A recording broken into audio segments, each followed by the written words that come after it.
Guys, I hope you are doing well. Today we will talk about how to fix or how to solve the problem of keeps lagging on the application of Threads.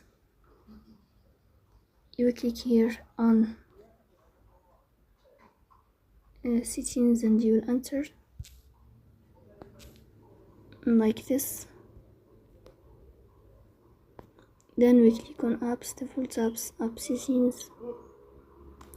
On above you will search about Threads. Here we click on first stop and you will click OK. Here you will enter to storage. Then we click on clear cache. In the end you will turn off your phone and you will restart your phone again to fix that problem. So please don't forget to support us by like and subscribe.